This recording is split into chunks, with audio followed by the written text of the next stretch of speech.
Welcome to Acera's new employee and mid-career seminar. So, um, it's a new employee seminar because if you're a new employee, there's going to be a lot of good information here for you. If you're in your mid-career, there's tons of good information for you, and either way, you're in a good position because you have a lot of time ahead of you to plan for retirement. Um, so, I'm going to tell you all the things you might want to know about doing that retirement planning. And since you're curious enough about retirement planning to watch this seminar, you probably have some questions. Questions like, what do I need to know about my pension? Do I need to do anything? And if so, what do I need to do? So I'm going to answer those questions for you. And I have organized this seminar in the form of a checklist. So I'm going to help you understand just a few retirement basics. I'm going to talk a little bit about pension math, the way that we calculate the retirement that you're earning, and how we calculate what you're going to receive once you retire from Acera. We'll talk about the retirement formula and also purchasing service credit. I'm going to show you how to get a pension estimate. I'm going to help you understand your retirement eligibility, so when you actually become eligible to actually retire, because it's not immediate. I'm going to talk about some additional benefits that Acera offers. I'm going to talk to you about designating your beneficiary or beneficiaries. I'm going to help you understand your career planning options, if you should ever or when you actually leave Acera or leave your job. And I'm going to help you make a retirement planning picture. I'm going to talk about starting a 457B account and signing up for Acera News. So it looks like there's a lot of stuff, but I'll just break it all down for you and we'll just do one thing at a time. So the first thing that we'll talk about, understanding retirement basics. So first of all, start at the beginning. Who is Acera? Well, in one sense, Acera is the Alameda County Employees Retirement Association. So it's this acronym, but it's made up of a lot of people. So what we do at Acera, the about 90 of us that work at Acera, is we provide retirement, disability, and death benefits to our members. So that's all of you. So you are also part of Acera. And you're part of Acera because of the position that you work in and who you work for. So you work, or at some point you worked full-time in a retirement eligible position for one of these 6 participating employers. So these are public agencies that use Acera as their pension system for their employees. So as an Acera member, as an employee of one of those agencies, you pay into Acera's fund. So every paycheck, you'll see a line in the deductions column that says something like retirement, and there's some money that comes out of each and every paycheck. It goes into Acera's fund. That's your employee contribution to Acera's fund. Also, when that happens, your employer makes a contribution to Acera's fund on your behalf. So we take that money and we invest it in a lot of different investments all over the world to earn interest. And so it's these 3 things combined, the fact that you're paying into the fund, the fact that your employer is paying into the fund, and the earnings that we earn on investing that money, give us this big pot of money that we call Acera's fund, the Acera fund. So then what do we do with that money? And that is just an example of the deduction line on your pay stub. So you can verify your membership and that the deduction is happening correctly. So what do we do with that money in Acera's fund? So you are earning credit toward retirement as you work. You earn credit toward retirement. And then at some point in the future, you go to retire. And once you retire, you're going to collect an allowance, also known as a retirement benefit, every month for the rest of your life. So you cannot outlive your retirement. You're going to get that check each and every month for the rest of your life. So that's what we do with the money. We pay you back the retirement that you've been earning throughout your entire career. Pensions are very special. Those employee contributions that you make throughout your entire career, those are paid back to you, all of them plus interest, within the first 3 to 5 years of retirement. So if you are retired, if you live past the first 3 to 5 years, hopefully you do. Um, Everything after that is just like a windfall for you, basically, in a sense. But the reason the reason that it's part of your earnings and part of what you earned is because we've been investing your money throughout your entire career, and it's actually the interest that pays for 75% of that lifetime retirement. So you're earning retirement, you're paying into the system, you're deferring your pay so that you can get it, so we can invest it for you professionally, and that you can get it later as that lifetime monthly retirement allowance. There's not there aren't really any other investments that work this way, so it's pretty special. Okay, so just a few more basics. Let me show you this pension milestone chart. These are the milestones, most of the milestones that you will see regarding your career at your ACERA participating employer and regarding your membership with ACERA. So we have your first milestone is your date of hire. That's the first day that they told you to show up to work in your full-time retirement eligible position. Now, if you started out part-time or you were working on a contract or seasonally or something like that, you didn't become an ACERA member. You weren't eligible for membership until you were promoted to that full-time retirement eligible position. So the first day of that position, that's what could be considered your date of hire for this milestone chart. So then what happens is 2 weeks goes by, the first day of your second pay period, that is your date of entry into ACERA, and that is when you start earning the ACERA benefits. Then 5 years goes by. After 5 years, you are considered vested in the retirement system. Vesting, to be vested, that just means guaranteed.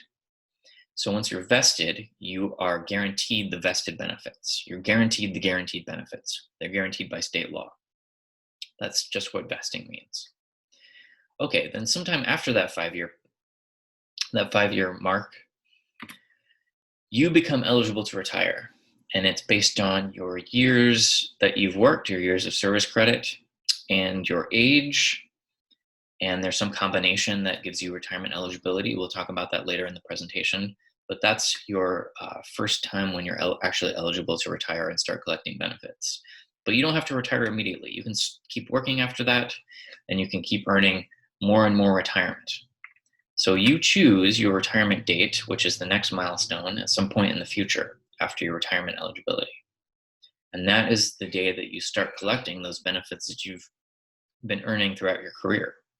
Now, there's 2 more milestones after you retire. First one is your death. I apologize that it has to be the case, that has to happen. But the reason it's on here, and cannot be avoided, but the reason it's on here on the pension milestone chart is because this is when your retirement payments stop. So we're paying you your monthly lifetime allowance for the rest of your life after retirement. But then you can name a beneficiary or beneficiaries for continuing payments after your death. And so when they die, that is when those payments would stop. So that's just another milestone regarding the benefits that you've earned under ACERA. Okay. Just really quickly about vesting, I said it happens with 5 years of service credit, and that includes reciprocity. And reciprocity is just if you've linked various retirement systems together in California, you can get some advantages from that, which we'll talk about in the second half of the presentation. But that if you have 5 years combined among all of the systems you've linked together, then you're considered vested. And the vesting is guaranteed by state law. And the vested benefits, the guaranteed benefits, are the monthly retirement allowance, a annual cost of living increase to that allowance in retirement, and then there's this $1,000 lump sum death benefit that's considered vested.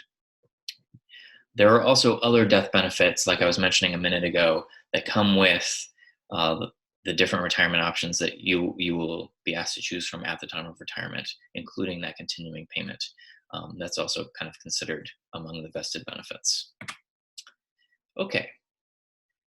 Another pension basic is your tier. You are in one of these tiers. and it's based on kind of the position that you work in and based on your date of entry into Acera. So first of all, if you're a safety member, safety members are sheriff's deputies, probation officers, and other sworn officers. If you're a safety member, you're going to look at this timeline right here. And then if you work for Livermore Area Recreation and Parks District, you look at this timeline. If you work for Alameda County Housing Authority, you look here. And everyone else who's not a safety member is a general member. And then you would be looking at this timeline here. And in fact, the people that work for the Housing Authority and LARPD, you're also considered general members. It's just that you have a separate timeline here for your general membership. And the way this works is if you entered Acera before each one of the dates, then that puts you in that tier. So if you entered Acera before July 1st, 1983, you're in tier 1 as a general member. If you entered Acera between July 1st, 1983, all the way up to December 31st, 2012, that puts you in tier 2. If you entered Acera January 1st, 2013 and beyond, that puts you in tier 4. And that's the case with in every single situation. And then for the Housing Authority, Livermore Area Recreation and Parks District, and safety members, there are other time cutoffs for the various tiers. One thing I want to point out for the safety members is that if you entered Acera between October 17th, 2010 and December 31st, 2012, you had a choice of either to go into tier 2C or tier 2D, and you made that selection within 45 days of starting your safety job, your safety position. And if you didn't make a choice, then you were defaulted into the lower tier that pays not as much as the other one. Okay, that's how that works. So I'm going to show you this slide right now, and then I'm going to circle back to this slide and this whole idea at the end of the presentation. Because this is a new employee / mid-career seminar, we're talking about retirement planning. We're talking about like way in the future. And what financial planners will tell you is that in retirement, you will need 70 to 80% of what you were making while you were working. You're going to need 70 to 80% of that in retirement to maintain your standard of living. So basically 70 to 80% of your salary that you were making right before you retired, that will allow you to maintain your standard of living. And your income in retirement is going to come from a few different sources. And one of those is your Acera monthly pension. Another will be Social Security, if you're paying into the Social Security system. And everything else is going to be your savings and investments. So we'll talk about this later on in the presentation. We'll revisit this idea, but I just wanted to kind of show you now, just kind of give you the context of the discussion. We'll talk about your Acera monthly pension for a while, and then we'll come back to these other aspects of retirement planning later. Okay. So regarding your pension, let me help you understand a little bit about pension math, and that will help you understand the level of benefits that you're earning throughout your career.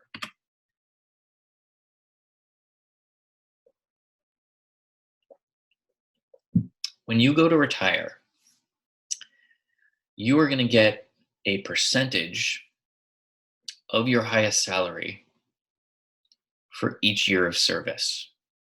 And years of service, it's basically like if you work 20 years full-time, you earn 20 years of service credit.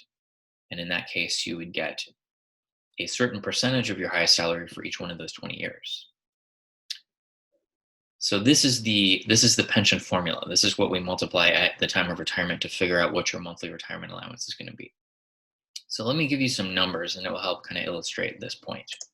Let's say that the percentage that you're going to get of your highest salary for each year of service is 2%. So you're going to get 2% of your highest salary for each year of service. And let's say that you work for 20 years. You earn 20 years of service credit.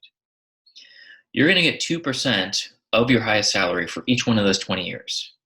That means that you're going to get 40% of your highest salary. Now let's say that your highest salary while you were working was $5,000. 40% of $5,000 is $2,000. So that would become your monthly retirement allowance that you would receive every month for the rest of your life. plus cost of living increases. So that's how that works. Now, you'll notice that because it's a multiplication, the higher any of these three numbers are, the higher the age factor percentage, the higher the service credit, the higher the salary equals a higher monthly retirement allowance. So that means that the higher the age factor percentage, the longer you work, the higher the salary that you earn, you're earning a higher retirement allowance. So what percentage of your higher salary will you get for each year of service? Regarding the age factor percentage. So we're just talking about this part of the formula right now. We'll just focus on that for just a minute. So what is that percentage going to be for you?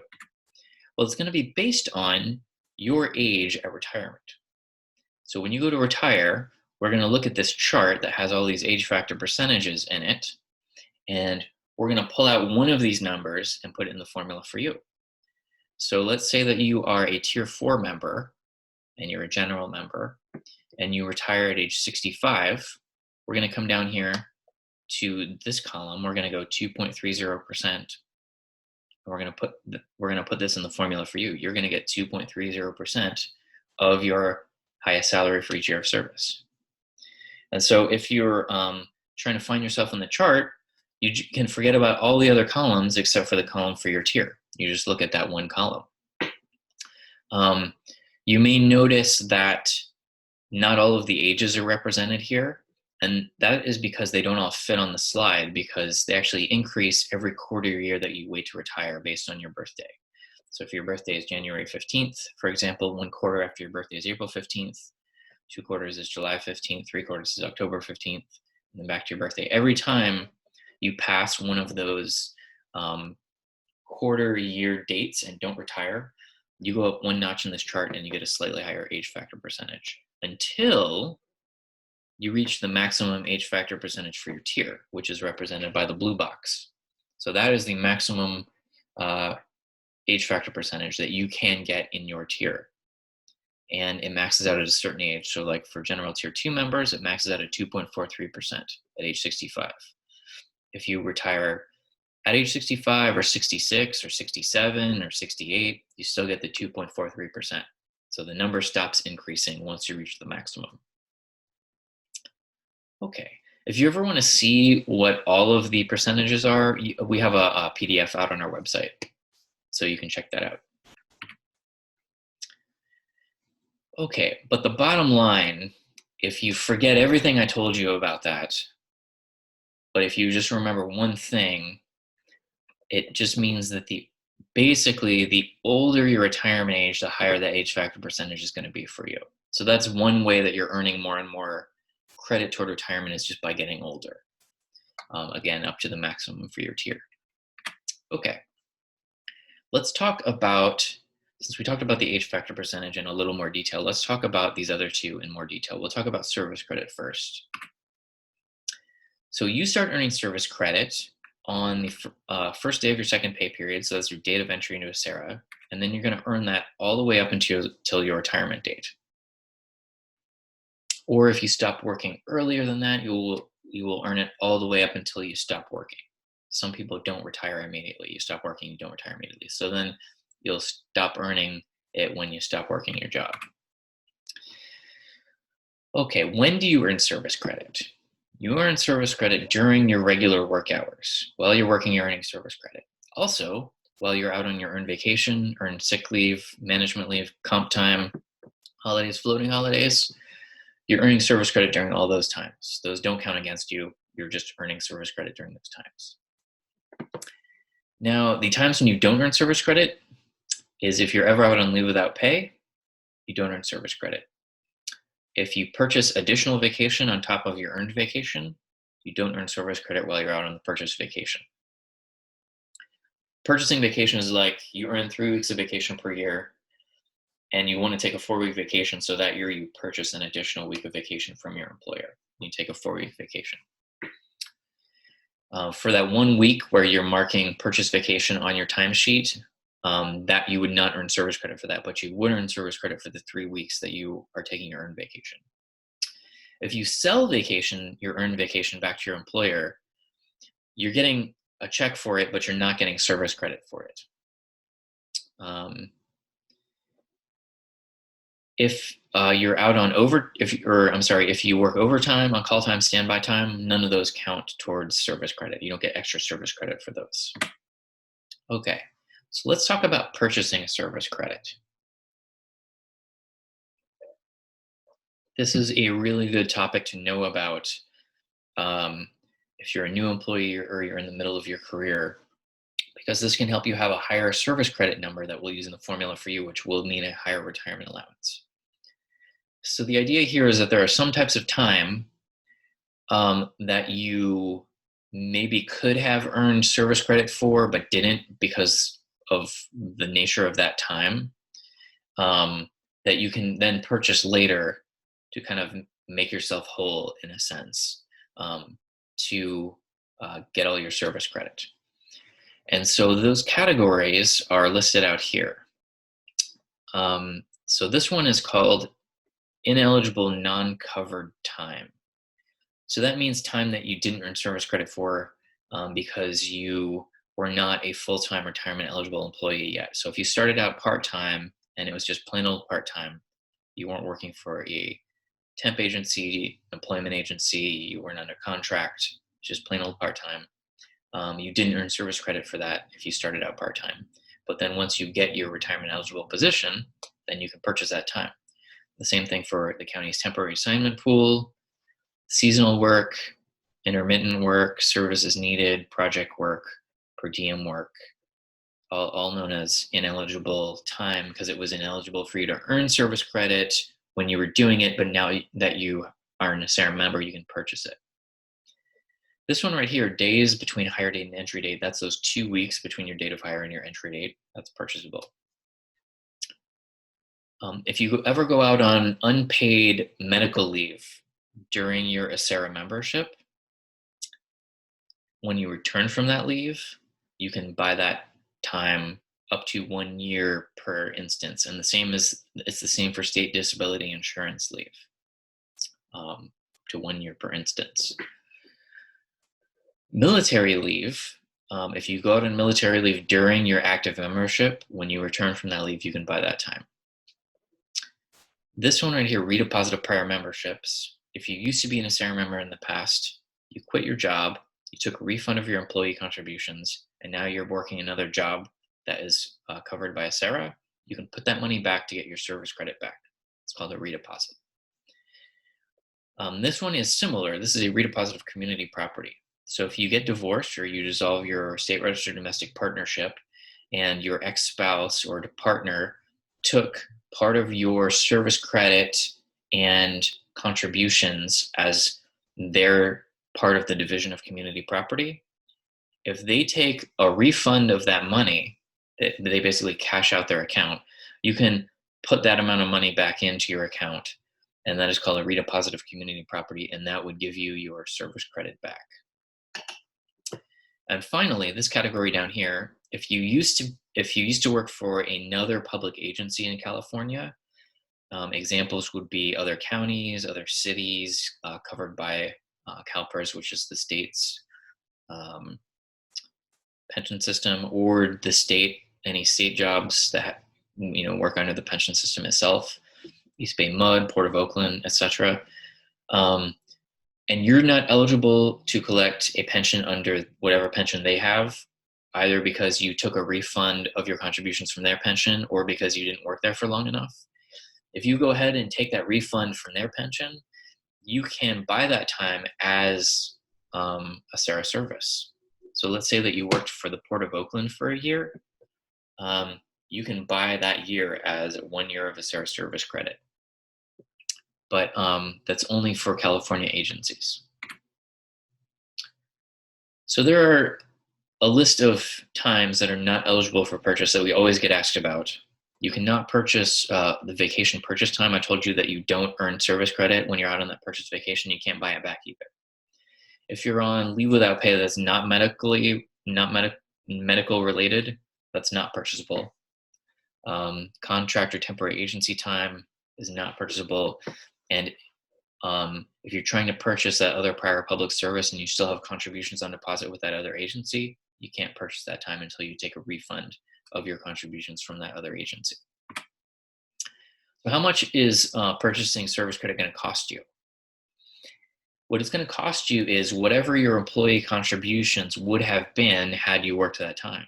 So if you were out on 6 months of unpaid medical leave, had you been working in your job, you would have been contributing to the retirement system at a rate of contribution specific to you. And so whatever that contribution would have been, that's what you pay. That's your cost to purchase it. Plus, you're going to have to pay any interest that money would have earned between then and now. So if you had paid that money into the system at that time, we would have invested it and it would have earned interest. And so any of the interest it would have earned between that time that you're trying to buy and now, you have to pay that. So if that was 5 years ago, the time was 5 years ago that you're trying to buy, that's 5 years worth of interest that you're going to have to pay. So the longer you wait to purchase service credit, the more expensive it gets, which is why it is really advantageous for you to have to be watching the seminar so that you know that, and that you can think back, oh, do I have any time that's purchasable? Maybe I should go ahead and purchase that now so it doesn't get more expensive. Or if in the future you incur one of these types of time, you know to purchase it immediately when you can purchase it, and that way you won't have to pay any interest on it. It'll be a lot cheaper. And the way that you actually make a service credit purchase and figure out what the exact cost is going to be is by submitting a purchase request to us. You can do that in your account. WMS's Web Member Services, that's our member portal. That's how you log into your Acera account. And so you can submit a request in there. And what we'll do is we'll do the calculations and we'll send you a letter with the costs. And at that point, when you get the letter, you can decide if you want to make the service credit purchase and how much of that purchase you want to make. Redeposits are all or nothing, but all the other ones, you can purchase a portion of the service credit purchase. You can purchase a portion of the time if you so choose. And then you have these payment options: lump sum check, rollovers from other type of retirement accounts, payroll deductions if you want us to split up the cost of it over time through and deduct it from your paycheck, we can do that, or we can do any combination. And I always get this question: is purchasing the service credit worth it, or how do I figure that out? Because you sent me a letter, you're telling me it's going to cost $1,000 or whatever it is. Like how much does this really help me? Well, you can figure this out for yourself. And the way you do it is by logging into your account on our website. You can go to acera.org/WMS, or you can just go to acera.org, click on the account login button. And once you get in there, there's a benefit estimator in there. And you're going to run 2 benefit estimates. And the benefit estimator, what it does is it estimates what your retirement allowance, also known as your pension allowance or your Acera pension, that's that monthly payment you're going to get every month for the rest of your life. It estimates what that dollar amount is going to be based on your specific situation, based on the pension data that we have in our database. And so you run 2 estimates. In both estimates, you are doing the same scenario. So you're doing the same retirement date. So you're thinking, okay, I'm going to retire 10 years in the future or 5 years in the future, whatever it is, and you pick a date that kind of meets that scenario. And in the estimator, there's this override where you can override the amount of service credit it's already projecting for you. In the first estimate, you do not do that. You leave that blank. You just let it do its thing.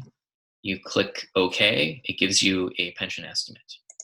In the second estimate, again, you're using the same retirement date, but in that override field, you're going to add the amount of the service purchase to the amount of service credit that's already in there. So for example, if in this scenario, the amount of service credit that it's telling you will have at retirement is 10 years, and you're trying to purchase 3 months worth of time, that's a quarter year, so it's 0.25. So instead of leaving the 10 in there, like in this scenario, you would put in 10.25 in the override blank, and then you run that estimate. It will give you a higher retirement allowance estimate because it's calculating more service credit in there. It's assuming it's calculating that you earn more retirement because you have more service credit. Then you take those two numbers and you subtract to figure out the difference between them. And then you simply take the amount of the purchase cost that we're telling you that in that letter that we sent you. In the example I gave, we told you it was going to cost $1,000, and you simply divide that total by the difference that making the purchase gives you, and that tells you how many months it's going to take to get that cost back. Because at some point in the future, you're buying more service credit to get a higher retirement allowance. So because you're getting a higher retirement allowance, you're going to get that money back that you paid. It's just, how long will it take you to get the money back? If it's going to take 12 months, it's going to take a year, then maybe it's worth it to you. Or maybe 2-3 years to get the money back because of the increased retirement allowance. If it's going to take 10-20 years to get all that money back, maybe it's not worth it to you. So that's how you figure that out.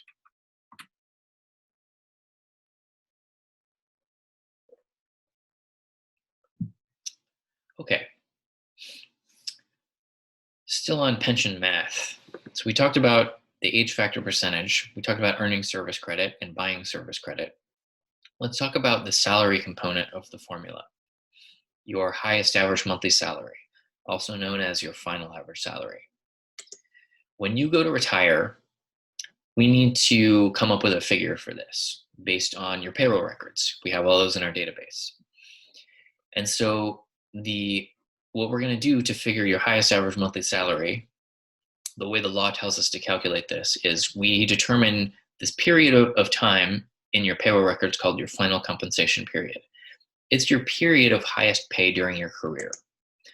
For tiers 1 and 3, it's your highest consecutive 26 biweekly pay periods or 12 monthly pay periods. For tiers 2 and 4, it's your highest 78 biweekly or 36 monthly pay periods, depending on how you're paid, biweekly or monthly. So for tiers 1 and 3, it's essentially your highest year of pay. For tiers 2 and 4, it's your highest 3 years of pay. And all we do to get the average is we divide that total pay that you made over the highest year or highest 3 years by the number of months in a year or 3 years, 12 months or 36 months. That tells us your highest average monthly salary over that period. So it's pretty simple. So what types of pay are going to be included in that salary? Your base pay is going to be included, of course. There are some other types of pay. You may have some other pay codes on your paycheck. Sometimes these are called footnotes. There are other types of pay based on skills and education for different situations. And I can't tell you whether those other types of pay are going to be in or out of this salary calculation. But the way you can figure it out is go to the pay codes page on our website, pull up the list of pay codes for your employer, find your pay code on the list, and it will tell you yes or no whether it's in or out of this calculation. I can't tell you that overtime never counts.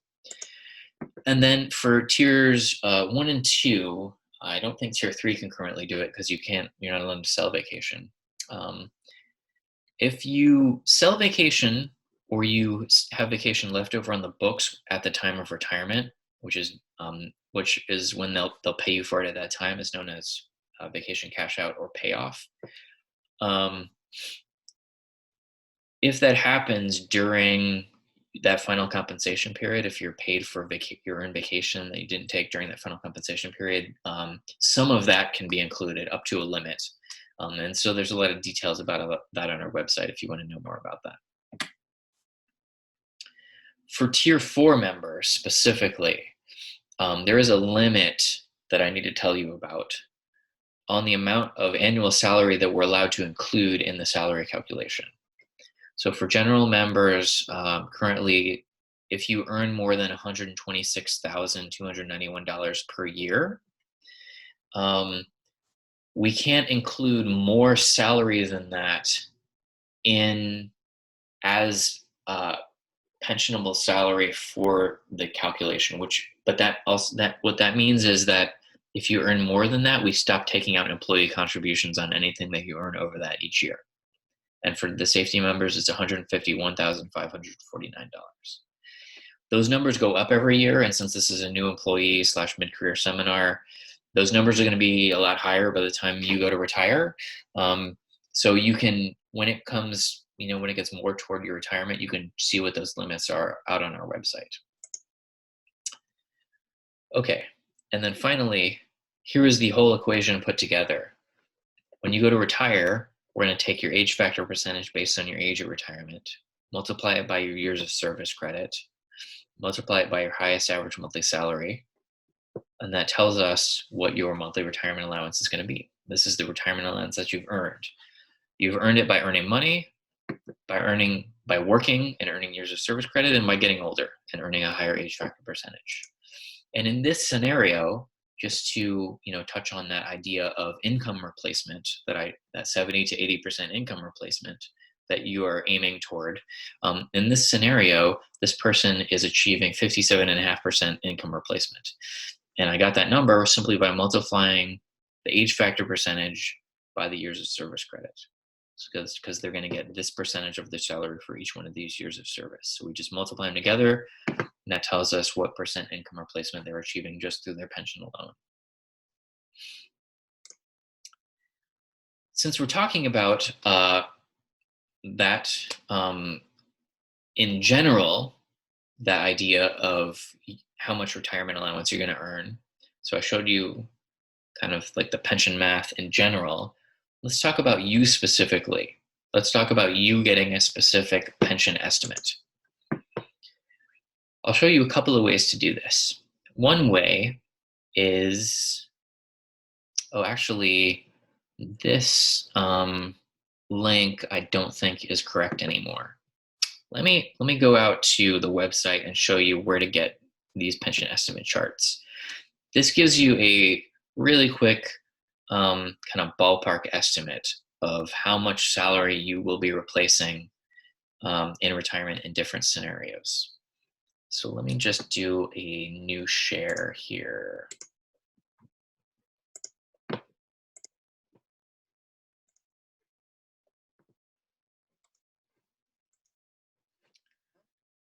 Okay, here's our website. Click on this button, Get Started. This goes to our kind of intro to Acera, new to Acera page. There's a few different ways to get to this. When you scroll down here to this section right here, how much will your pension be in retirement? And each one of these buttons will take you to one of these income replacement charts. So I'm going to click on Tier 4 for general members, because that will probably apply to a lot of people. And this table is going to pop up. It's a PDF. All you do is you think of a retirement scenario. So you kind of think about where you're at now, like what your age is now, how many more working years that you have ahead of you, how much service credit you're going to earn, and you just think into the future. Okay, if I retire, in 10 years, or if I retire at age, 60, how many years will I have worked in that scenario? And then you just figure out where they intersect. So let's say that you are going to, you're 40 now, you're going to work another 20 years, you're going to retire at age 60. That means that you will achieve 36% income replacement in that scenario, just from your pension alone. Okay, now that doesn't get you to the 70 or 80%, but don't panic, because I'm going to show you how to get to that 70 or 80% later on in the presentation. But you can see that if you follow that diagonal down, so in that same scenario, if you worked another 5 years, so 25 years at age 65, that would get you, sorry, a couple of windows in the way, 57.5% income replacement just by working another 5 years. It almost doubles, not quite almost doubles, but it really gets you up close to that 70 or 80% income replacement just from your pension alone. Okay, so that's kind of the quick way to do it, the way to get a ballpark estimate. So let me go back. Let me do the. Let me go back to the presentation here. The second way, and the more precise way to do it, is to use the benefit estimator in your account on our website. So you go to our website, you click the login button up here. If you've never done this before, you will have to create an account. And you do that by clicking the create an account button, or I think it says need an account. You answer some security questions to prove who you are. You make a username and password. Your username is your email address. And then you have an account and you can access the data that's already in there for you. So once you get in there, you'll see all the data in there for you.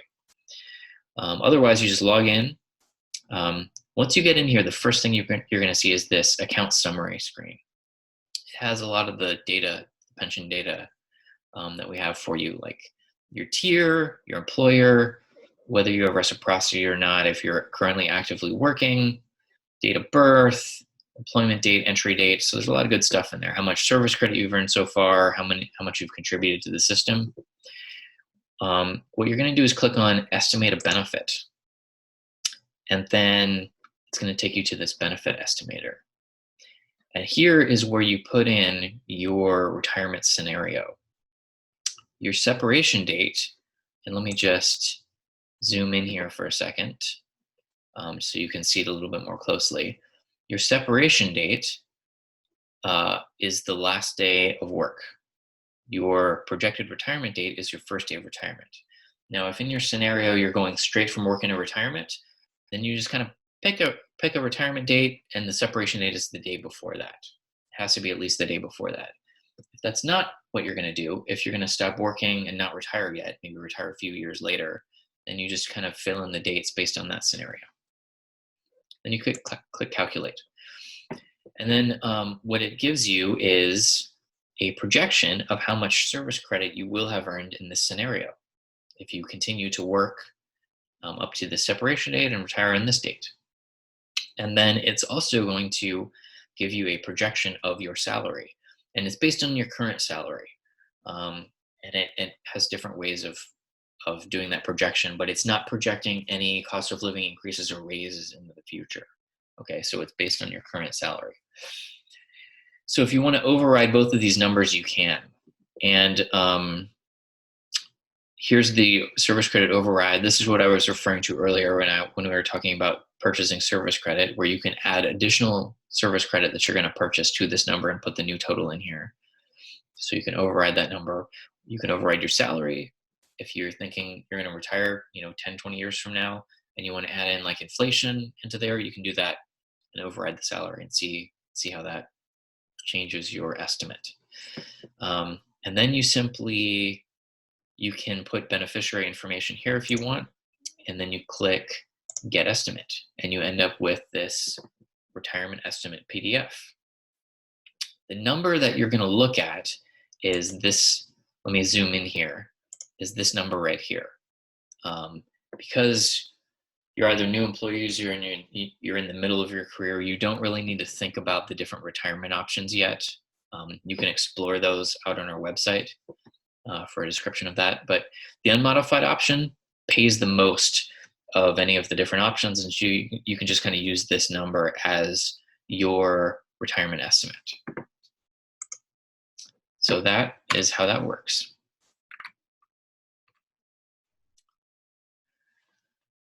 Okay, let me just say one more thing about that. So this is like your precision estimate.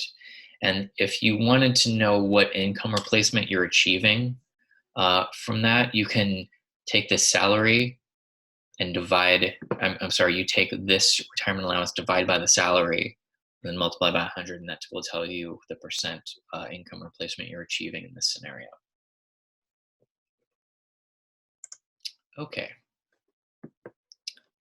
So let's talk about understanding your retirement eligibility, and then we'll take a break. So on the pension milestone chart, we're talking about this date right here. This is the day that you actually become eligible to retire based on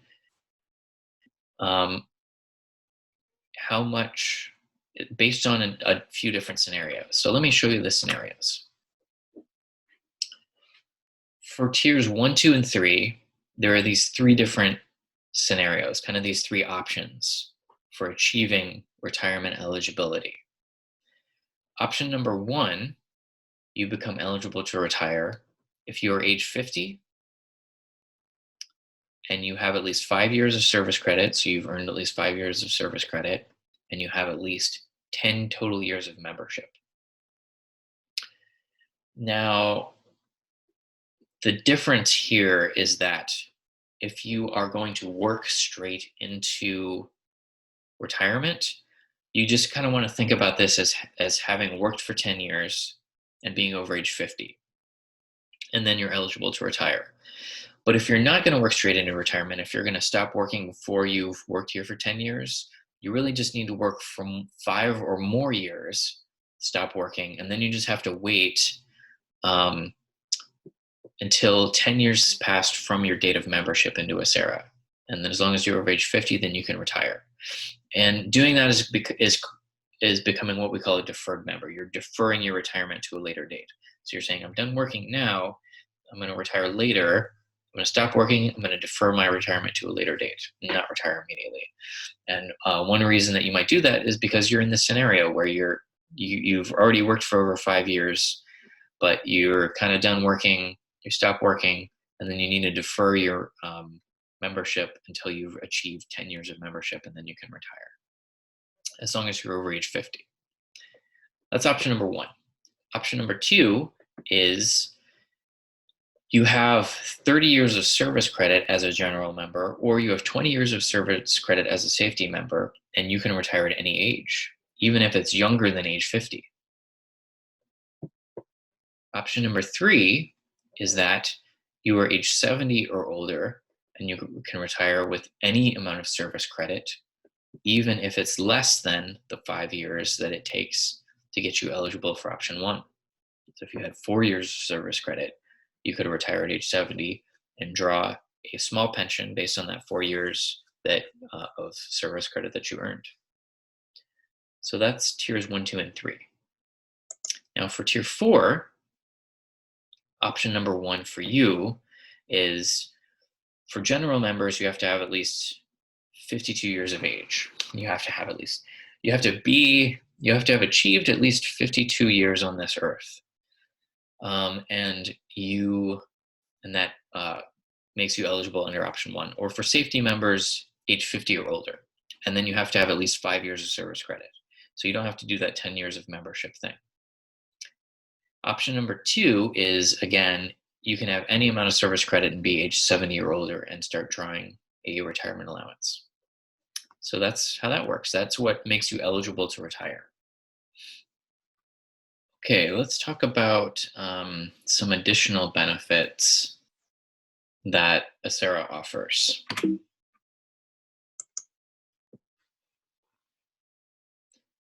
These include medical, dental, vision, and a few other non-guaranteed benefits.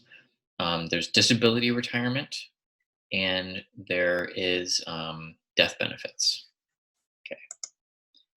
Now, regarding the medical, dental, vision benefits and non-guaranteed benefits, these are an extra set of benefits that Acera offers to retirees in retirement to help them pay for like medical, dental, vision care. Now, this is based on funds in a reserve fund. And so our Board of Retirement makes sure that that fund stays sustainable. So they set up these rules to make sure that the fund stays sustainable. And the rules have to do with who qualifies to get these benefits, these subsidies to help pay for the cost of healthcare.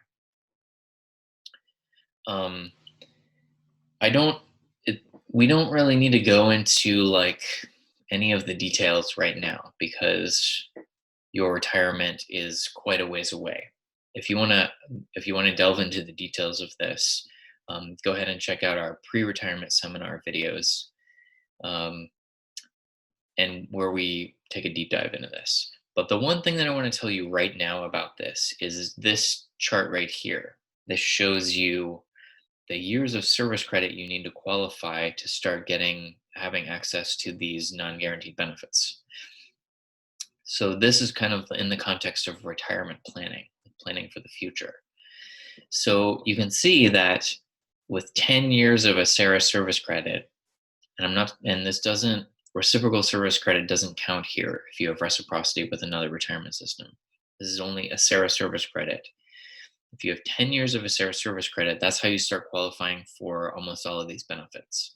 Supplemental cost of living adjustment, which is an additional cost of living adjustment on top of the vested cost of living adjustment, doesn't require any years of a Sarah service credit, but the rest of them start at 10 years. And you get a subsidy for help you pay for the cost of Medicare, vision care, dental care, and then the first level of the medical subsidy, which is known as the monthly medical allowance, um, starts at 10 years. So the reason I'm telling you this during this seminar to help you plan for retirement is that if you're going to leave employment right before one of these milestones, 10, 15, or 20 years, maybe you want to think twice about that. Maybe you want to stick it out and get over that milestone, 10, 15, or 20 years.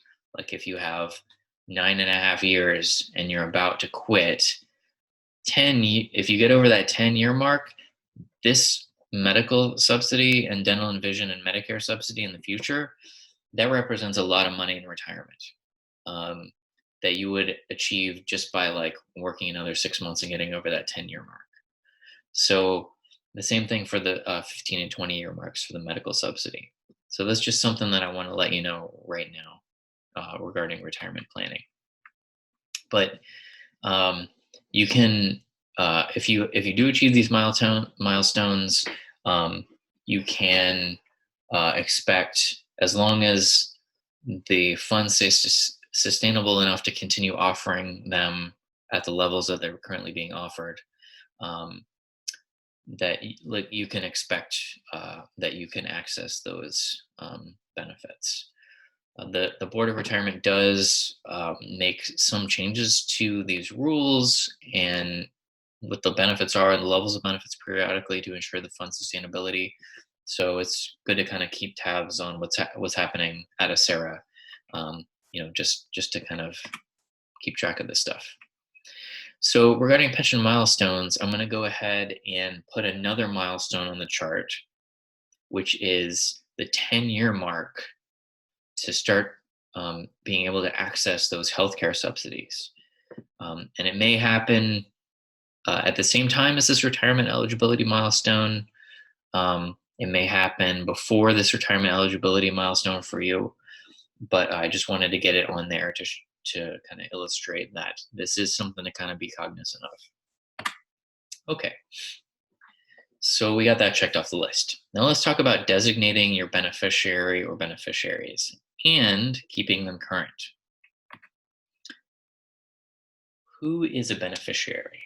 A beneficiary is just somebody who gets benefits. That's all that word means. Now, your Acera beneficiary, in the context of Acera, is the person who you designate to get your Acera death benefits after you die. Okay.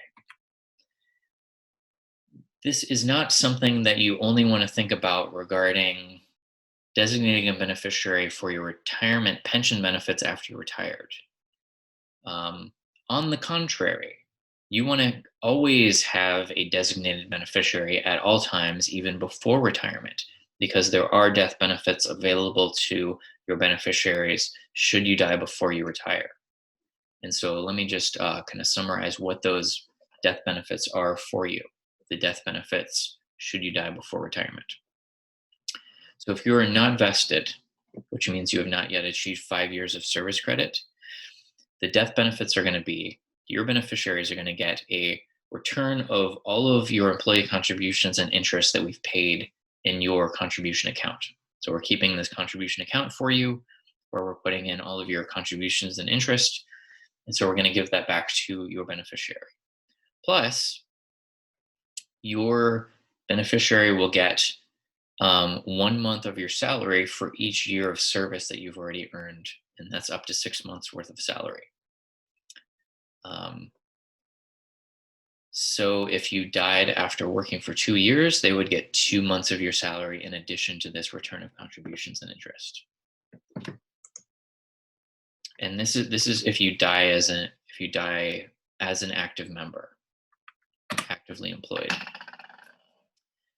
If you die as an active member and you have achieved vesting, you have achieved that 5 years of service credit, your beneficiary's choice will be expanded. They still have the choice of the one I just showed you, which is option 1. They could also get a monthly survivor's allowance. And it, excuse me, and it says to qualified beneficiary only. It is qualified beneficiary is spouse, state registered domestic partner, or minor children. And they could get a monthly survivor's allowance. I think minor children. You'll have to verify that on our website. And then option 3 is kind of a combination of options 1 and 2. They would get a lump sum of your 1 month of salary for each year of service up to 6 months, and then a smaller survivor's allowance. If you are not an active member when you die, rather you're a deferred member, which means you're no longer working here, but you haven't retired yet. It would just be a return of the contributions and interest, and not any of your salary, because you're not currently earning a salary. There's more information on that. If you go to our page on death benefits on our website at sra.org/death, it will tell you more about that qualified beneficiary thing, and there's tables that show you more about these death benefits. So regarding designating your beneficiaries and keeping them current, you as active members, assuming that you're active members, or even if you're a deferred member, you can change your beneficiaries at any time. If you have not yet designated a beneficiary, most of you probably have. You did that on your member enrollment questionnaire that you filled out during your orientation into your job. But if you left it blank, you don't currently have a beneficiary designation. So you should redesignate your beneficiary. Or if your beneficiary is incorrect, you can check your beneficiaries. Again, if you log into your account on our website and you click on the nominated beneficiary page, you'll see who your current beneficiaries are. If these people are wrong, if this is your spouse from 3 spouses ago, you're going to need to redesignate your beneficiary, okay? And you do that on our beneficiary designation form. So it's on our forms page. You just download the beneficiary designation form. You sign that. I think we're currently accepting those via email, but a really good way to do it, the best way to do it here, forget about the email. The best way to do it is in Web Member Services, there's a new link here. It's not in the screenshot, but it says something, it's a file uploader, and you can securely upload files to your Acera account, and we will receive them. So you download that beneficiary designation form. There's actually links to the form if on the nominated beneficiary page in your account. You download the form, you sign it, you scan it in. I recommend you use the Adobe Scan app. It makes it super easy. And then you just log in to your account and you can upload it using that link. So that's the best way to do that. Okay. So we've talked about designating your beneficiaries and keeping your beneficiary designations current. You do not want us to pay the wrong person, and we have to pay out whoever you've designated as your beneficiary. Doesn't matter what's in your will. Your beneficiary designation is going to supersede that. Okay. So let's talk about your career planning options. And when I say career planning options, what I mean is kind of your employment planning options. So you're not gonna work here forever, because that's impossible. You can't do anything forever. So at some point in the future, you're going to quit your job and go work somewhere else, or you're going to go straight into retirement. Um, so what I'm showing you are your options regarding your Sarah membership and your Sarah retirement for when you stop working here. So option number one is work straight into retirement, which that just means you go through your whole career, you're earning your retirement, then you decide after you're eligible, okay, I'm ready to retire. And you plan that out a little bit, you go ahead and retire, and then we start paying you every month for the rest of your life. So that's option number one. Oh yeah, I have a bunch of bullet points about that. So you earn service credit right up to your retirement. We're going to convert half of your sick leave to service credit. So any sick leave that you have not used, we will convert that to service credit up to a limit. You can go work somewhere else if you want. So you can go ahead and retire here. You can go work anywhere else, and we're going to consider you a Sarah retiree and pay you every month for the rest of your life. So you continue to get your Sarah service credit at the same time. Sorry, I'm jumping ahead here. And so that's working straight into retirement. Or you don't have to go work anywhere else if you've achieved your income replacement that you need. And you just relax, sit on the beach, have a cocktail, go snorkeling. Maybe you should go snorkeling first before you start in on the cocktails. And then you're retired, and you're just going to keep getting that retirement every month for the rest of your life. Okay. Option number two is if you terminate before your retirement, and this is becoming what we call a deferred member. So regarding the pension milestone chart, this is like you're not going straight from here all the way through these milestones to retirement. There's going to be a gap here where you're not earning any more retirement, but you haven't retired yet. So you're done working. Okay, so you have three options if you do that. We're going to call them options A through C. Okay. Option A is you defer your retirement. That means you leave your contributions on deposit with the Sarah. You don't take a refund of your contributions. That means that you're still an Sarah member because we call you a deferred member. The word member is in there. You're still a member. You can retire later if you want out of deferred membership. Interest continues to accumulate, and we don't pay negative interest. And people ask me what I mean about that is you can't lose money. Like if there's a year where the stock market tanks and our investments don't do well, we don't take money out of your contribution account. Your contribution account just stays where it is. Okay. So interest, your contribution account only increases. You can retire later out of deferred status. Or if you've deferred and gone and done something else and you decide that that's not for you and you want to come back to work at your old job or for a new job for any of the 6 public agencies that participate in this era, you can come back to work and earn more retirement. You can also, if you decide later, if you didn't want to take a refund now, but you decide later that you want to cancel your membership and take a refund, you could be refunded at any time. So that's option A. Okay. Option B is to establish reciprocity with a different retirement system. That means you're linking another public retirement system together with a SARA.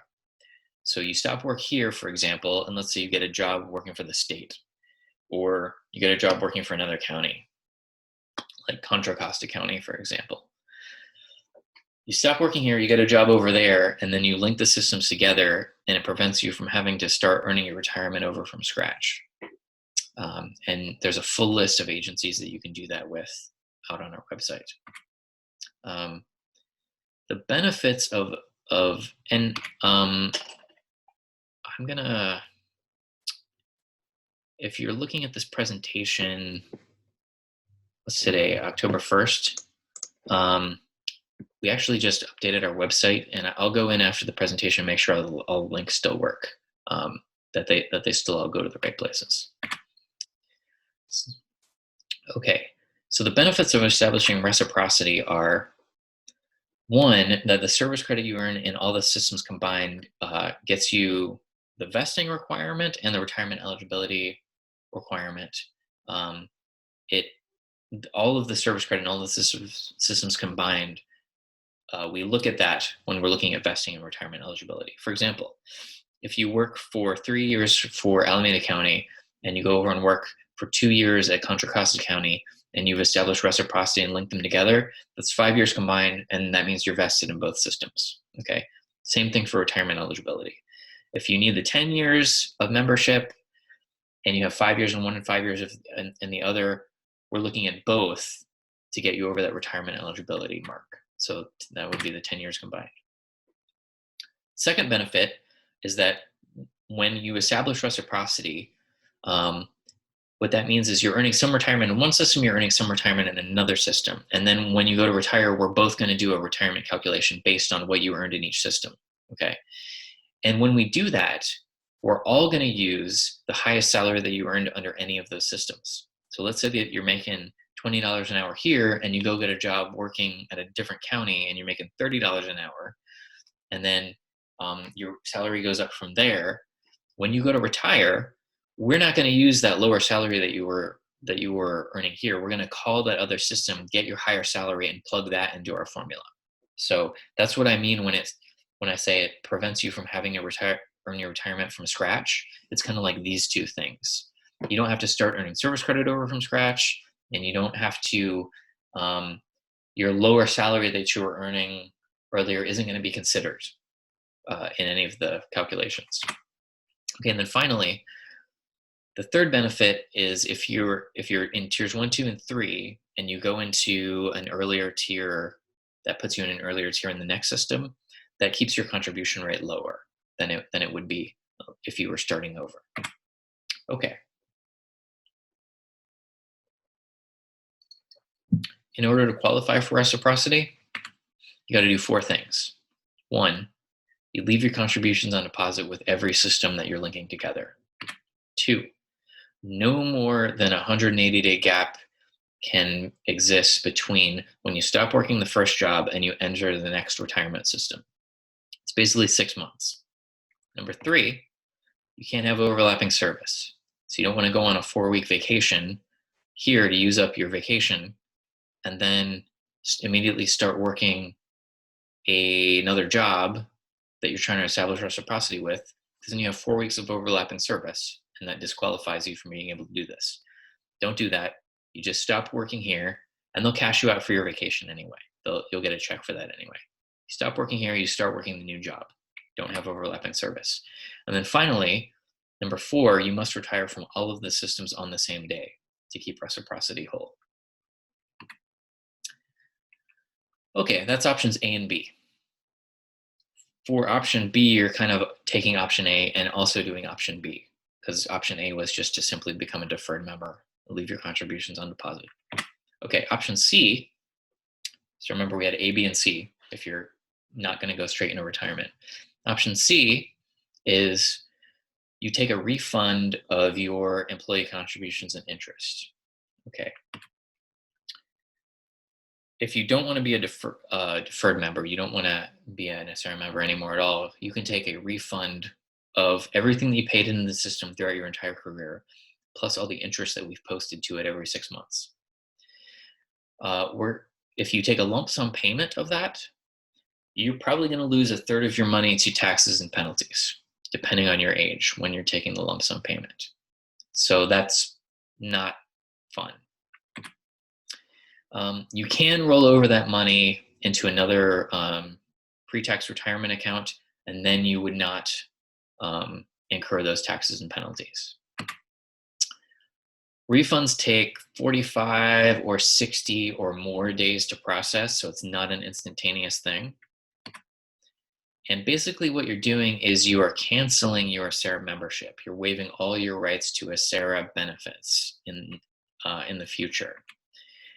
And if you recall, earlier in the presentation, I told you that if you retire from a SARA, we're going to give you back all your contributions and interest anyway within the first 3 to 5 years of retirement. So taking a refund is not really a good deal. There's not a lot of scenarios where it's a really good deal, because if you retire from a SERA, if instead you take option A and you become a deferred member, um, your money is just going to sit here. It's going to accumulate interest, um, and then you can retire later, and you can start drawing a lifetime monthly retirement allowance. And we're going to give you all your contributions and interest back within the first 3 to 5 years anyway.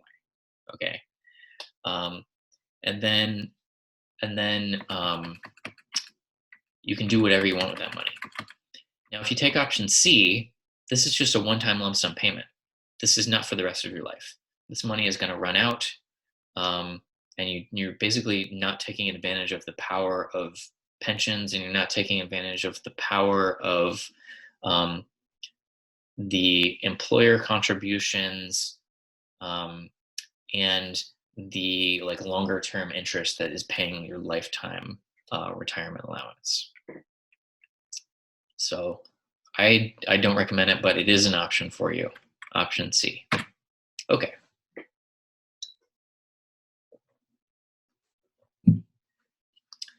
So this is the kind of final big segment that we'll talk about: making a retirement planning picture. So we're going to come back to this slide. I showed you this at the beginning of the presentation. We're going to kind of look and peer into the future here. And in the future, you are going to have to stop working, and you're going to be retired, and you're going to need an income in retirement. And it's going to be based on what you earned while you were working throughout your career. And it kind of falls into these categories. One of the ways that you've earned retirement, and the reason that you're participating in this seminar, is because you're an SERA member and you're earning an SERA monthly pension allowance. If you're not a safety member, you're also paying into the Social Security system, and you will be able to collect Social Security in the future once you become eligible for that. Now, anything beyond your pension and Social Security is going to be your personal savings and investments. And like I said earlier, financial planners say that through the combination of all of your income that you're getting in retirement, that needs to be about 70 to 80% of what you were making before retirement in order to maintain your standard of living. Okay, so we've talked a lot about the pension. So let's kind of talk about this equation. Let's delve into Social Security a little bit. Let's talk about this savings and investments line, and what you can do to figure out whether you're on the trajectory for 70 to 80% income replacement or not, and what to do about it if you're not. Let's talk about all that. So I'm going to give you some steps here. Okay. The first step is get some estimates. To just understand what we're working with, what we need to do is do some estimates. So this slide, I'm just kind of giving you, basically you get out a pencil and paper, and you kind of record these numbers as you get the estimates as you go along, because we're going to plug this into a calculator in a little bit. That's gonna do a lot of the work for us. So you go ahead and get your SERA estimate, and you get a Social Security estimate. Okay, so if you remember, to get your SERA estimate, you log into your account, you go to the benefit estimator, you end up with an SERA benefit estimate. Okay, so you're doing a scenario for your future retirement allowance, and you end up with this SERA benefit estimate PDF. Now you're going to look at some numbers on here. I showed you this number, your retirement allowance estimate. There's also some other useful numbers here. Your SERA, your average monthly salary, and your age at retirement. Okay. So we're going to take those numbers, and we're just going to come back here, and we're just going to write them down on a piece of paper. Okay. In this estimate, in this scenario, retiring on this date, this is going to be my SERA monthly allowance for the rest of my life. This is going to be my age at retirement. And what I did to get that percentage is I just take this small number and divide it by the big number, then multiply by 100, and that gives me the percentage. Okay. And this is my percentage income replacement that the Sarah pension alone is giving me. Okay. Then I'm going to go get a Social Security estimate. Okay. And what that's going to look like, you go out to this link on Social Security's webpage, and they ask you a bunch of questions about different retirement scenarios. They also already have a bunch of data on file for you. Okay. So I think you're putting in your Social Security number. So they're like identifying you specifically. And then they give you this. They give you this estimate. And it's going to have 3 different ages for 3 different scenarios. You can start collecting Social Security benefits. There's an age where you get your full Social Security retirement. There's even a later age where you can get more. And then there's the early Social Security retirement at age 62. And they give you numbers for each one of those. So you just write those down on a piece of paper. So on this piece of paper, we're just writing on 3 different ages, 3 different amounts. Okay, so now I'm going to show you a calculator, and we're going to take some of these numbers, plug it in the calculator, and that's going to show you how to get pointed at that 70 to 80% income replacement trajectory. Okay, so let me just kind of memorize this here. We're talking about 26, 27% Sarah income replacement, and at age 62 is about $1,700. Okay, so I'm going to show you the Vanguard calculator. This is a screenshot of the Vanguard calculator, but I'm actually going to go out to the calculator and do it. Let me do a new screen share here.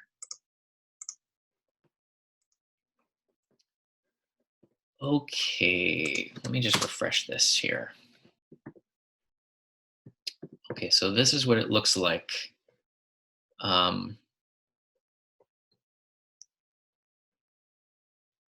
When it's refreshed. And if you recall, there was a number of different links on there to a number of different calculators.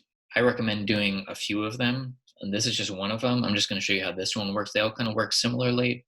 I think this one, works pretty well for our purposes here. So this and I'll say more about that in a minute. Okay, so for this particular calculator, you have sliders, and the sliders are for your scenario. So in this scenario, you are 30 years old and you're retiring at age 65. So this is basically like your working career. And so you just slide the sliders till it meets your criteria. I'll just leave it here, let's say 62. 30 years old to 62. And let's say that you make $80,000 a year. Okay. I'm going to leave this one alone for right now. How much you save annually for retirement. But if you want to, you can, if you already know how much you already save annually for retirement, you can go ahead and put that in the slider here. For this one, I've already saved a certain amount in retirement. So if you already have retirement savings, great. You can go ahead and put that in here. If you have zero, you have zero.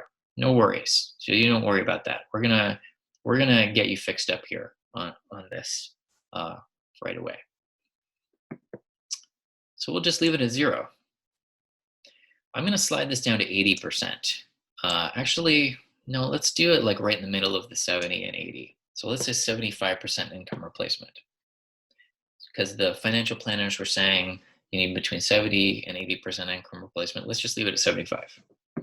Okay. Now for this number here, this is the expected annual return you can expect to receive from your investments. Okay. So the idea here is that you're going to take some of your earnings and you are going to put them into various diversified investments that aren't too risky, where over the long term, based on the history of the stock market and the fact that it just tends to go up over long periods of time, that you will earn a certain percentage per year over a long period of time. This isn't saying that you're going to definitely earn 8% this year, or you're definitely going to earn a certain percent, in the next few months. This is saying, based on kind of the history and the standards of the stock market and the history of the history of investing in financial markets in general, you tend to earn money over long periods of time. Okay. And so this number should be, I think, between 2 and 7%. And it depends on how much risk you personally can stand in the stock market. Um, 7% is still, on the conservative side. Some people think that they can earn more than that, but this at Acera, what we expect to return, what we expect to earn every year based on our professional investing is 7.25%, and we invest fairly conservatively. We don't take a lot of risks, so that's why I say it should be between 2 and 7%. 2% you can get, depending on when it is. You can get 2% by investing in bonds or investing, or even putting your money sometimes in high yield savings accounts sometimes. So that's like on the very safe side, all the way up to 7%, which is you have a good percentage of your portfolio in stocks. So it's up to you. I'm gonna put this on 6%. We'll see what happens. Okay. So here's the point where you put in some of those numbers that we gathered. So I'm going to click on this checkbox here. I'm going to include my estimated Social Security benefit, and I'm going to tell them about it. So this pop-up is going to be here. And if I recall correctly, at age 62, it was going to be I think it was 1723. We'll go ahead and put it in there exactly. You just put that in there. Now you can see that this orange box popped up here. So this bar right here represents how much you're going to need in retirement. And this represents how much you're going to achieve to meet what you need. So based on Social Security income alone, we've already achieved this much. Okay, now I'm going to put in the pension benefit. I'm going to check the box and I'm going to tell them about it. And it was 26.7%. I'm going to put in 28%. And you can see the higher the percentage, the higher the yellow box gets over here. So we'll put in 28%. Okay, so there's a gap here, and I haven't quite achieved what I'm going to need, and I'm going to fill in that gap with additional savings toward retirement. And that's what this slider is. That's why I left this one alone. So by sliding the slider, I'm just going to slide it up until these are kind of even. Okay, it's about even. And it's saying that what this calculator is telling me is that over this period of time when I'm earning an income, over this period of time where I'm earning this income, I'm going to need to save this amount annually in order to achieve 75% income replacement. As long as in this scenario, I am investing this money that I'm saving and earning 6% on it annually. Okay. Now, $8,000 kind of sounds like a lot to save annually, but let's see how much that is per pay period. So divided by 26 pay periods is about $300 per pay period. Okay. So if you have an additional $300 that you could put away, you could start saving it now, and I'll talk a little bit about later where you might want to save your money. But we're just kind of like figuring out what that amount might be here. And if you can't do $300 now, maybe you could do $200, or you could do $100. Okay. So this is just kind of to get you started and to this is just to give you a number. Like, you want to know what this number is going to be in order for me to achieve the trajectory of getting the income replacement that I need. Now, if you don't want to do 75% income replacement, you go down to 70. If you think maybe I'm going to move somewhere less expensive in retirement, and then you don't have to save as much to be even. See how that works? Okay, so let me go back to the slide presentation.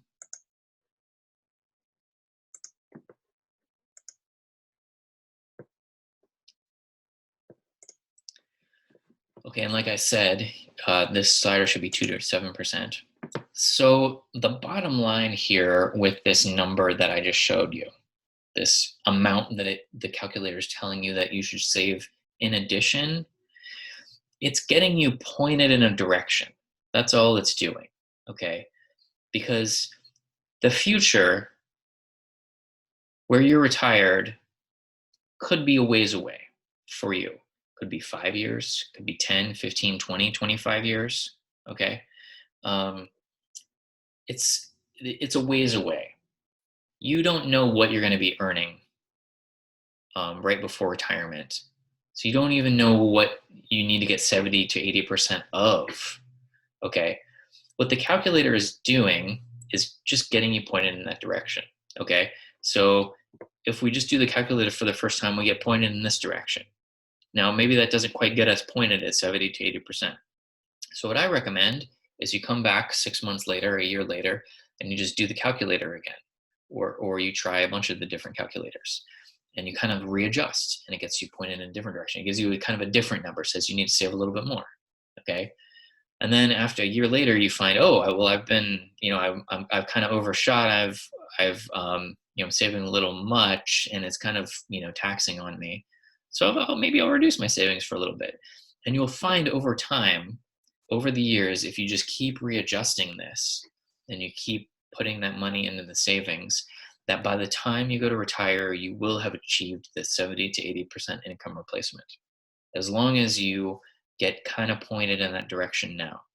Even if whatever you're making now doesn't get you anywhere near pointed in the direction. Maybe you're pointed in the direction of 40% income replacement. It's just good to get in the habit of putting away a little now. And you'll see that even if you were able to put away like $20 per paycheck or $40 per paycheck, you'll find that whatever your new net is, whatever your new net amount is that you now have to work with, that'll become the new normal for you. And you'll just kind of readjust. Maybe you don't buy a new, TV every 5 years. Maybe you go, 6 or 7 years, or whatever it is to make your adjustments. You'll find that you won't really even miss it. And one of the things you will really enjoy is the new sense of like calm and peace that you will feel because you have gotten yourself at least pointed in a direction toward income replacement. Okay. So that's my spiel on that. So now that we kind of know how much money to save, and what we need to know is, where should you save your money? In that calculator, we were assuming that you were going to earn 6% a year. So it's kind of up to you to decide where to save that additional money to kind of like have the hope of achieving that annual return, like over a long period of time.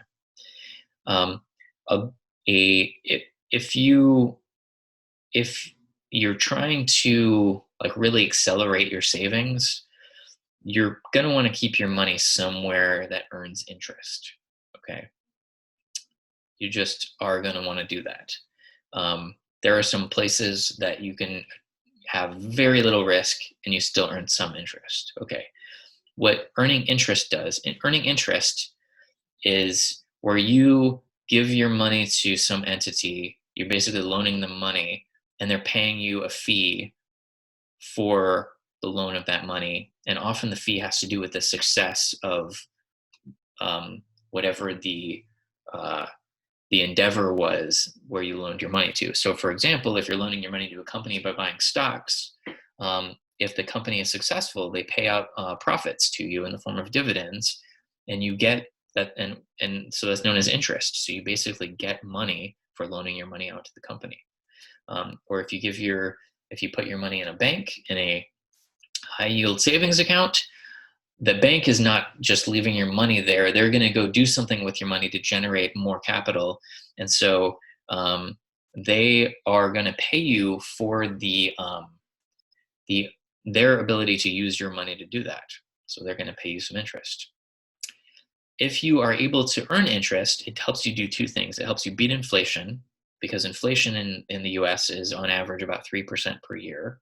And if you're not beating inflation, you're losing money. And it also helps you earn more money through the power of compound interest. Here's a compound interest graph. Compound interest is where you invest your money, you earn a little bit of interest. Now you have more money. Okay, so you invest that larger amount, and now you're going to earn interest not only on the original amount of money that you invested in, but on the interest that you've earned. So you're earning interest on interest on interest on interest, which is why the compound interest graph accelerates, it curves upward as the more compound interest you're able to access by leaving your money in places that earn interest over long periods of time. This graph is showing a period of 20 years. If you don't earn any interest, you just don't earn any additional money. Your money just sits there. If you're not earning compound interest, it's not accelerating. Okay. So this is the power of compound interest, the acceleration of earnings over long periods of time. But so that, this is sort of like the general information about how this stuff works. For your own individual scenario, make sure that you are taking appropriate caution based on the amount of risk, financial risk that you can handle. Because typically, if you put your money somewhere that has the opportunity to earn interest, there is some risk. The more opportunity to earn, the higher the potential interest, the higher the financial risk in general. Okay, and so this is your risk you're taking with your money. I'm just giving you information about different options that you have, but ultimately the decision is your own. Let me show you some options where you can kind of choose how much risk you want to take.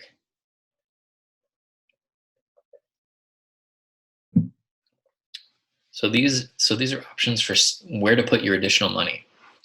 There are these types of accounts called defined contribution accounts, and they have like these numbers and letters based on the code sections from the IRS code that establishes your ability to save in these type of accounts.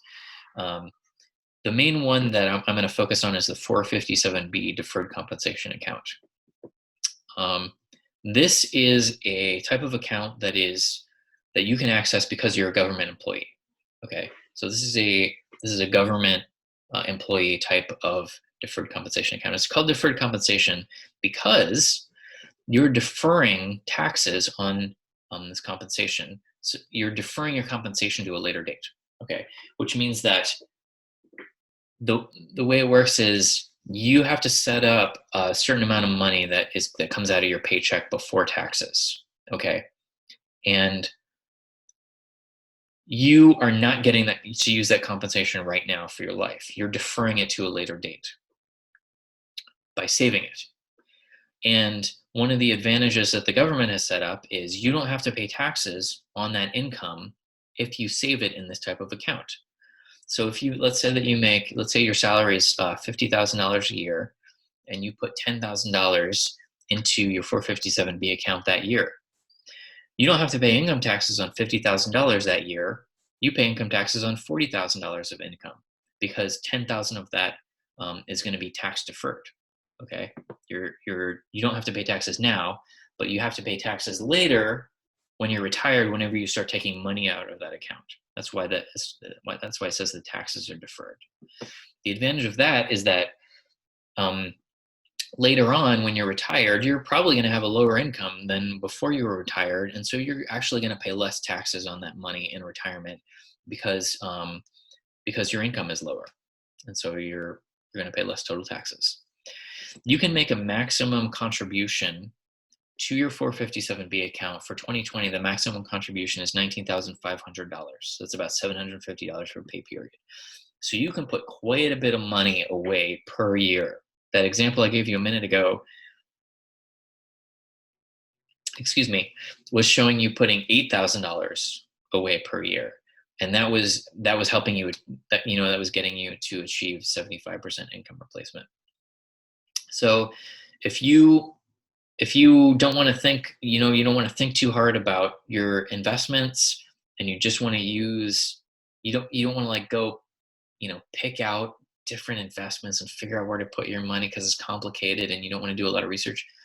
This is a great way for you to save that additional money. It's a great place for you to save additional money because um, you're designating money out of your paycheck to put it in the 457B account, and then what you do is you go into your account online and you kind of like choose how much risk. There's like different ways they make it easy for you. You choose how much risk you want to take, and then it will invest it for you professionally. It's like a whole system through Prudential, and it invests in for you professionally. And all you do to set up an account is you go to this website, uh, or you can also approach I think your payroll clerk, and they'll tell you where to go to set up that account. Um, and you can start saving money now. The minimum that you need to start taking out of each paycheck to set up an account is $20. So at the minimum, you just go ahead and do the $20. Get it out of the way, get the whole setup out of the way, and then you can increase it over time. Okay. So that is that's a really good place to save your money. Now, let's say that um, you are really good at saving and you max out your contribute. You can't contribute more than $19,500 per year. Let's say that you have additional money to put somewhere, and you're looking for other low risk options. Or let's say that the 457B account doesn't quite do it for you, and you just want some other options, or you want to have like access to your money. You can like once you put your money away in the 457B account, you can take it out. Like you can take loans from it. And I'm not really an expert in this, so I don't want to like explain it wrong. But kind of your money is kind of in the 457B account. You can take withdrawals after you quit. But yeah, if you want to explore the rules of that, you should contact the county's deferred compensation program coordinator, because I'm not too clear on all the rules with that. But like, let's say that you want some of these other options. Okay, so I've listed out for you 7 low risk options of additional places where you could put your money.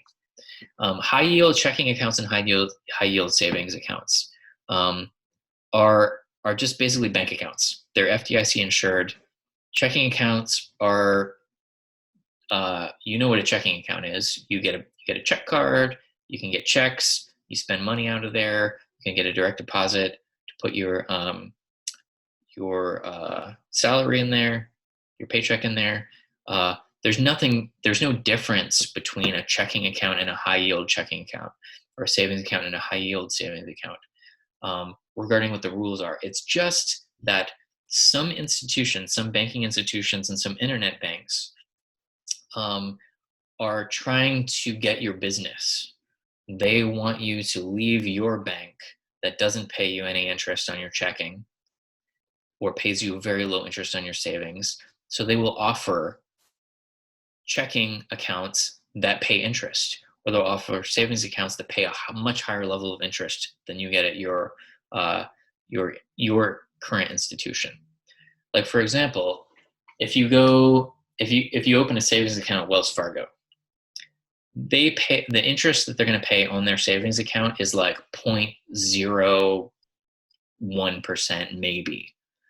That's pennies a year. I mean, it's nothing. It's basically zero. Now, if you go to a different bank out there that is looking for your business, they might pay you 1.5%. Sometimes, depending on when you do it, they might even pay up to 2% per year, just for you keeping your savings there instead of the brick and mortar bank that you have been keeping your savings at. So you can explore those options. And there's even some banks that offer interest on checking accounts. Okay, so it's good to go explore. If you go to NerdWallet or other places like that, it's these websites that kind of do reviews on these banks, and they kind of are kind of a clearinghouse for what the current offers are from these different banks and financial institutions. They just kind of list out what all the current banks are uh, that are paying interest on checking and savings accounts, and what the levels of interest they're paying are, and then they kind of link you to that, and they kind of make money through referrals. So they are making money through referrals, and that's how they do it. Okay. Um, Money market deposit accounts are basically savings accounts, but they have slightly different rules. You're allowed to write, like, I think they come with checks. Savings accounts usually don't come with checks. You're allowed to write 6 checks out of there or something. I don't know. There's slightly different rules, but it's money market deposit account is basically like a savings account. The rules are slightly different, and that's just another one of those list of accounts that you can check out and um, online and research to see if you can get some interest there. Money market mutual funds are totally different than money market accounts. That is like a mutual fund that different companies offer. For example, Vanguard offers a money market mutual fund. And what they do is they basically invest in super low risk investments that on average kind of pay a percentage that's in the low, it's like 1% or 2%, depending on what's happening in the market. Um, so, and those are considered pretty low risk, but those are not FDIC insured. The FDIC insurance means that if your bank goes insolvent, the Federal Deposit Insurance Corporation, which is a arm of the federal government, will give you all your money back up to a certain amount per account. I think it's $250,000. So that's what that is. It means your money has an extra level of safety. Certificates of deposit, also known as CDs, it's where you give your money to a bank in sort of like a savings account. They tell you up front how much interest they're going to pay, and they kind of lock your money away for a fixed period, like a year, 2 years, 3 years, 5 years. Your money isn't really locked away. You can get it back pretty easily without paying too much of a penalty. So that's just another option. And then there's treasury bills and notes and bonds. These are considered lower risk options. I don't know a lot about these, and so you would want to do the research on your own for that. Okay. Last thing I'll say about this, for 2020, there's been some market instability. We're in the middle of a pandemic. Now's the time to be extra cautious, do extra research if you're considering investing money right now. When I say research, I mean just like ask questions, like Google different questions. You can ask financial advisors if you get more help. If you sign up for a deferred compensation plan, they offer free financial planners. You can talk to them as many times as you want if you open that 457B account. So that's a great way. You talk to them and they will help you like assess the level of risk in your 457B account, and they'll also answer other questions about the market. The First United Credit Union, if you open an account with them, they offer some kind of similar financial planning services and different investment accounts. And they offer free financial planners if you open an account with them. You can hire a financial planner. Look very closely at the fees that they're going to charge you. Often the way these are set up is they say, okay, we'll take your savings, we'll invest it for you professionally, and we'll only charge you 1% per year on your balance as our fee. 1% doesn't sound like a lot, but it's huge. That is a lot of money. That really cuts into your ability to achieve accelerated savings through compound interest. So some financial planners will charge you on an hourly basis for just advice, and so maybe you want to look at that instead rather than hiring a financial planner to like manage your assets. There's more on this. I know I just talked about that for 10-15 minutes. We have a lot more on that at estimator.org/planning. There's a whole article. Actually, let me just skip over to the screen share. I'll just show that to you briefly. If you go So here's our home page. If you go right here, planning your future retirement income, this page helps you do a lot of what I just talked you through. Um, and there's links to a bunch of different calculators here. Um, this talks more about where you might want to save your money. This helps you open a 457B account. This talks about setting it up through payroll deductions and readjusting your trajectory. There's also a bunch of bonus links down here. I put in some links here about more about retirement planning and massively cutting your expenses. So these first couple of links are really great. Mr. Money Mustache talks about like cutting your expenses, saving more, retiring early. This guy, and this isn't these aren't like schemes. He's talking about like just cutting your expenses and saving more in low risk investments over long periods of time, and that gives you the ability to retire early. And he really gives you a lot of information about how to cut your massively bloated expenses down pretty well. And again, and also the minimalists. This is a great article on kind of doing some of the same things. So I highly suggest taking some time and going through this, planning for your future retirement page. Okay. Starting a 457B account, the way to do that, go to that planning for your retirement page. There's some links in there that tell you who to talk to at your employer in order to get that account set up. And you can get that set up pretty quickly. There's usually a form that you have to fill out and sign, and then they'll just start taking that $20 a month out of your paycheck at a minimum, or you can make it higher. You can use the calculator and get yourself on that trajectory. Okay, this is the final item on the checklist. If you want to keep up to date with what's happening at Acera, sign up, subscribe to our email news. We hardly send out any news.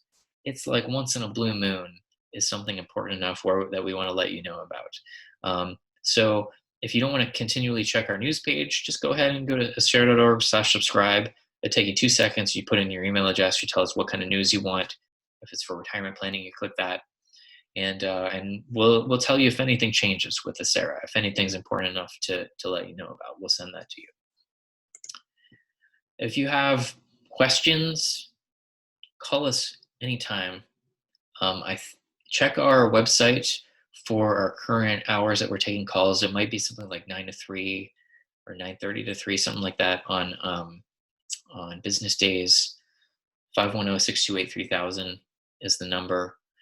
And we have experts there ready to help you one-on-one with any other retirement questions that you have. So with that, on behalf of Acera's Board of Retirement and Acera staff, I wish you a beautiful career, a beautiful retirement. Thank you for spending this time with me. Thank you for taking time out of your day to spend this with me and learn about the powerful benefits that you're earning. And I wish you a beautiful career and a beautiful life. Thank you so much. And with that, that is the end of the presentation.